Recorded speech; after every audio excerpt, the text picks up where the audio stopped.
Dandadan, or should I say Damdadam, was easily one of the biggest anime of this year, marking another hit for Netflix, who just can't seem to miss with their anime library at the moment, and also being another success story for one of Fujimoto's assistants. Man, what was this guy feeding them? One goes off and makes this, another creates Hell's Paradise, and the third goes off to create Spy Family. All big series. Only in this team could the Spy Family creator seem like the weird one. Dandadan begins with our lead Momo being dumped, I guess it's more of a mutual dumping, by her boyfriend because he sucks. Even though he does bear a resemblance to her beloved icon, Ken Takakura. Remember that name, it's important for later. Although I do kind of get what Momo was saying, he does have this look where you just kind of get lost in his eyes.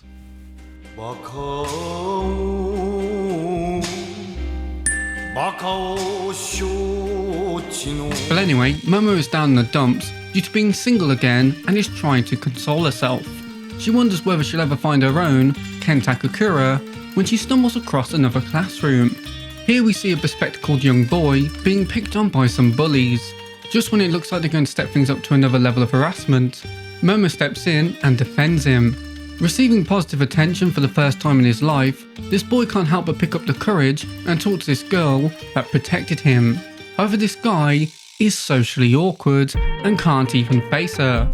But that doesn't stop him from revealing his love of the occult and aliens, mistaking believing Momo of also being a fan. A mistake that cost him dearly when Momo loses it and throws his love back in his face, as well as rather nastily insulting him. With that done, Momo moves on, leaving him all sad and alone. Except that's not who Momo is. She's a kind girl and tries to repair the bridge that she nearly destroyed, even revealing that while she doesn't believe in aliens, she does believe in ghosts. Which obviously makes him laugh, because seriously, what type of idiot actually believes in ghosts? You see, he's a UAP boy, and she likes spirits. Both outraged by the other's dismissal of their beliefs, they challenge one another.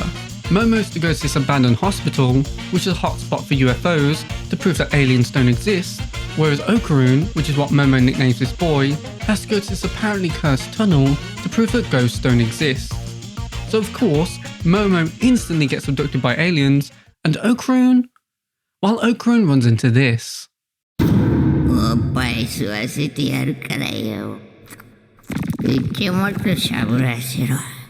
Awakening in this weird place, with barely any clothes on, Momo discovers what the aliens want from her.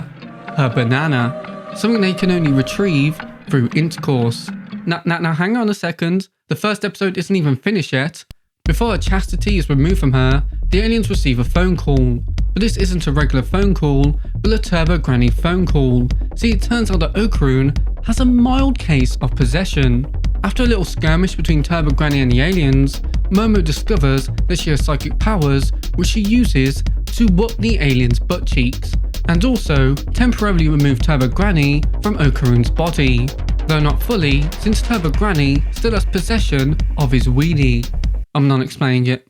But all this commotion results in that alien spaceship crashing, allowing Momo and Okarun to get away, as well as allowing the two to gather their thoughts.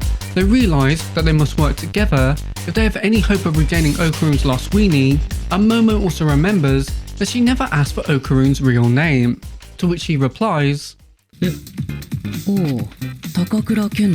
I did tell you to remember his name. It seems that Momo has found her Ken Takakura. But that's how love starts, you know. From just this first episode, you can likely tell that this show is a bit weird, and also one with a fairly fast pace. Personally, I love the pacing of this series.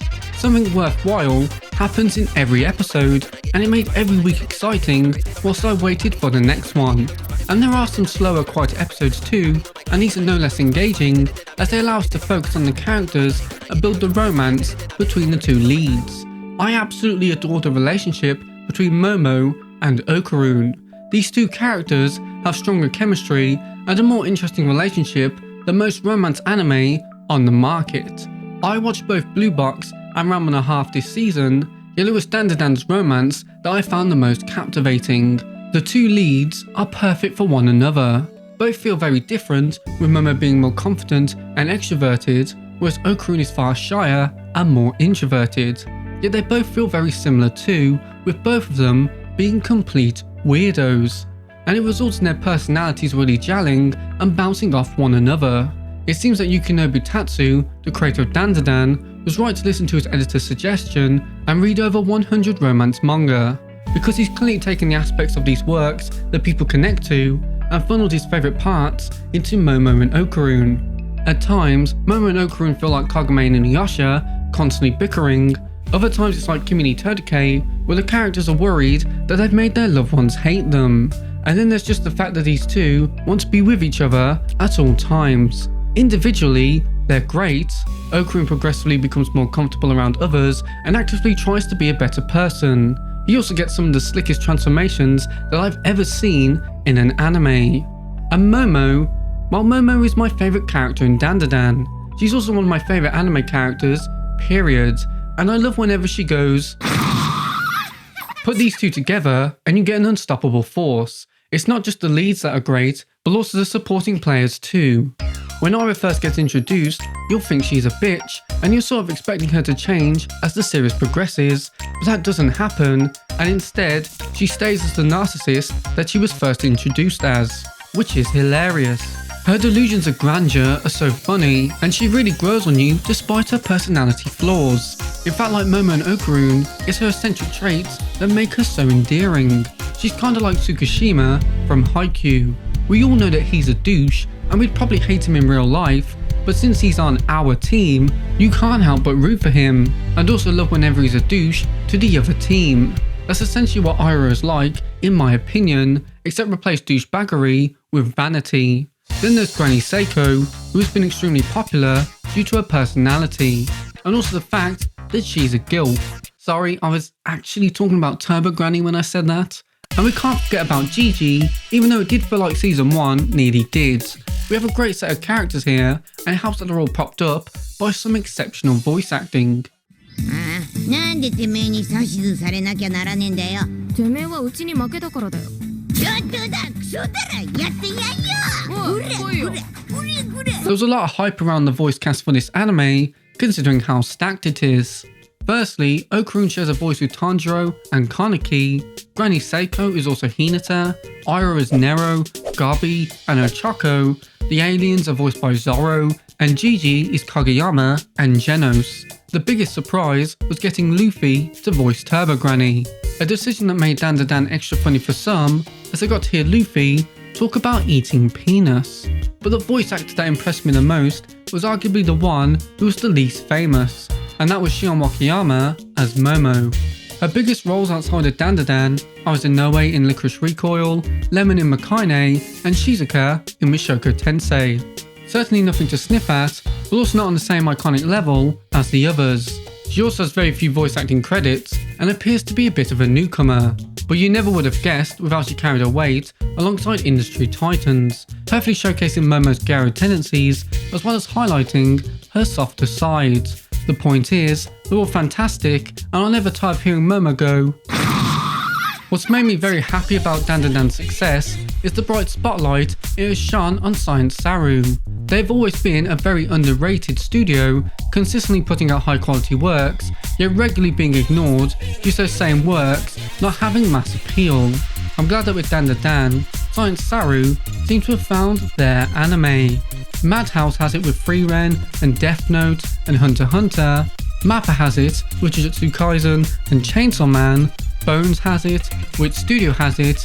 Despite their excellence, I don't think Science Saru ever had that anime that people instantly thought of and connected to the studio. Honestly, I wouldn't be surprised if Dandadan was the first time many people heard of this studio. So it makes me very happy seeing them get the recognition and infamy that they so sorely deserve, especially as they are a very fascinating studio. First in how they animate, using a combination of hand-drawn and digital animation, and secondly, in their very unique diversity. Unlike other Japanese animation studios, where most people are, surprise surprise, Japanese, Science Saru actually has a multicultural staff where people are hired on their skill regardless of their national origin.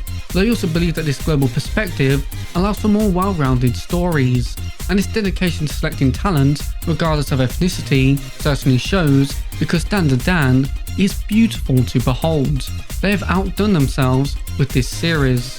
Not a single scene looked weaker than the others, there were no hairs out of place. The staff poured their hearts and souls into Dandadan, and it makes this anime a joy to witness. From the animation, to the direction, to the cinematography, even down to each enemy having their own colour, which occupies the entire screen. This is a very polished anime, and I don't know what Saru could have done to make a better adaptation. But Dandadan wouldn't have worked so well if the original source material wasn't so strong. So luckily for us, Dandadan's story is fantastic. I'm so sorry, Ira. I swore I'd protect you, but in the end, all I did was hurt you. If you were someone else's daughter, you would have been so much happier. With me, you were miserable. I'm so sorry. Dandadan works so well, just a beautiful way that it dances with its tone. 1 minute we're fighting aliens and trying to save Okarun's Willy, the next was stopping so that Momo and Okarun can have a nice moment together, then Granny Seiko shows up for some silly shenanigans, and then I'm bawling my eyes out because this yokai wanted to be a good mom. I cannot talk about this anime without discussing episode 7. Episode 7 of Dandadan is easily one of the strongest episodes of the entire year, and something that left me a complete wreck. It's not uncommon for villains and enemies to receive tragic backstories in anime, but I've never seen one as emotionally affecting as the one here. I tried to hold it in, but those tears came out whether I wanted them to or not. Science Saru put their hearts into every episode, but you know that this one was special to them, because the production value was incredible. There is a sequence in this flashback backstory that reminded me of the opening scene in Up. It's just this long, continuous scene where there is no dialogue, just the animation and music to reel you in. It is devastating, especially as there is no happy ending, just a tale of some poor soul whose pain and anguish distorted her into something unrecognisable. I want nothing more than for this spirit to find peace, and I really hope that Ira and Momo actually do something about what was shown in the backstory. Unfortunately, I've since discovered that there is nothing that either of them can do because life sucks. And I'm sad again. Back to the video. Honestly, I'm so glad Blue Box aired the same day as Dandadan because I really needed some wholesomeness after that episode. Didn't help that the next day I watched Look Back, and I also think I might have watched Grave of the Fireflies that same week too. So unsurprisingly, I was in turmoil. What makes this better is how all the yokai and aliens are based on actual yokai and alien myths. Turbo Granny and Acrobatic Silky both existed before Dandadan, and the author has simply given them a backstory that takes advantage of their real life inspirations and lore. They even find a reason for why aliens abduct cows. Silky's backstory does make me wonder about Turbo Granny's though, since we know she has a desire to protect women from evil men, and because Okarun becomes depressed every time he transforms, likely reflecting how she feels in every moment. I also appreciate that even the villains are funny and silly, perfectly in keeping with the show's atmosphere. Dandadan is just an amazing show.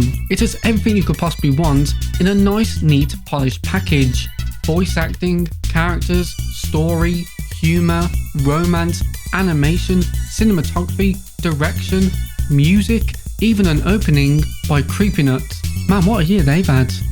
Also, Season 2 is apparently coming out next year, in July? Go watch Dandadan, you won't regret it. Although I do have one criticism. This show never did tell us who Dan was. And for that reason, I am going to have to give this show a 0 out of 10.